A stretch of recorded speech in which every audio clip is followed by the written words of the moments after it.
Of gun control came up during today's White House press briefing, and Press Secretary Sarah Sanders said now is not the time for a political debate on gun control. However, Senator Chris Murphy from Connecticut said it's time for Congress to, quote, get off its ass and do something. We're joined on the phone now with Bay Area Congresswoman Jackie Speier. Congressman, what specifically would you like to see done? Hi, Frank and Julie. Well, you know, when is there a good time to talk about gun safety legislation?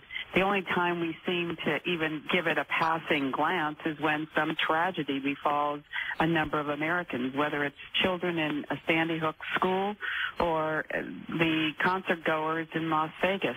I think at the very least we have got to get serious about assault weapons, and it appears now that the killer also modified guns. So, you know, even though automatic weapons are not allowed in this country, haven't been since 1986, so machine guns are outlawed, except for those that existed before 1986. But if you can modify these guns to make them into automatic weapons, then we have not achieved the goal here. And we all can see the kind of carnage that occurs when someone can make a gun a lethal, firing squad, mow down just hundreds of people.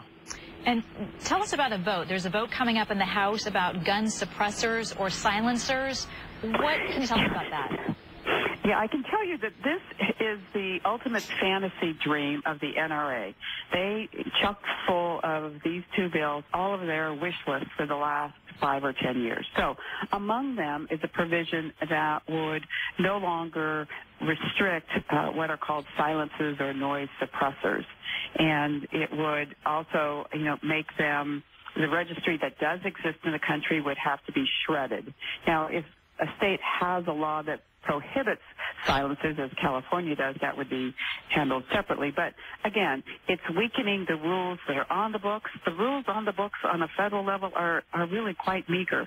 Beyond that, it's going to say that if you have a gun in your state and you have the right to carry a concealed weapon, you can come into a state like California where you have to have a permit in order to carry a concealed weapon, and you will be licensed to do so even though California hasn't licensed you to do it. So it throws out the window states' rights. It also weakens the regulation on what are called armor-piercing bullets. We had put a ban on them because we didn't want law enforcement who was wearing, bulletproof armor and these vests to have these kinds of bullets be able to penetrate. And now they want to loosen the rules on that, along with allowing lead shot to be used with animals, and of course that becomes an environmental problem as well. So all of the modest things that have been on the books, they want to undo, and far be it that we would close any loopholes in existing law around the instant background check. Because if you're a felon, or if you're a misdemeanant who has committed domestic violence, or if you someone who has been adjudged to be mentally unstable, you can't buy a gun at a gun license dealer, but you can buy a gun online. You can buy a gun from another party, and there's no background check. So that's what we've got to close, those loopholes. Congresswoman, but let me take the flip side for just a second. There are 300 million guns in the United States. There are 321 million people. That's almost one gun for every man, woman, and child in this country. California has some of the toughest laws in the country. We saw what happened in San Bernardino. Could gun control really make a difference here? Could gun control have saved these people in Las Vegas? Well, that's, the question we won't necessarily be able to answer for some time. The fact that he was able to adapt these guns is a problem, and we have lots of gun manufacturers out there who create these adapters to make these guns automatic weapons. They shouldn't be allowed to do that. I'm not about to say that these people's lives could have been saved. If there's a deranged person out there who wants to mow down people, they're going to do it. But we can certainly, restrict access to some of the guns that make them so lethal in nature that they're really weapons of war. And just quickly, Congresswoman, before we let you go, just a final thought.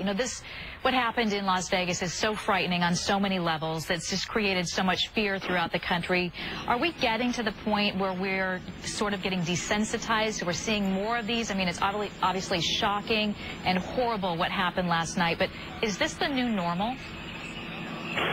Well, the last thing I want to hear us say, Julie, is that this is the new normal. But I will tell you, Congress is desensitized to these cases. We continue to have these moments of silence on the floor. I won't even participate in them anymore. And they only offer them when they're headlining cases. You know, all the mass shootings that go on every single day in this country, with 4 or more people shot or killed, are never on the front pages, but they happen every day. So the NRA, unfortunately, controls Congress, and until such time as we grow some steel backbones, I'm afraid we're going to be debating this and having the same conversation with the next massacre that occurs. Congresswoman, we'll have to leave it at that.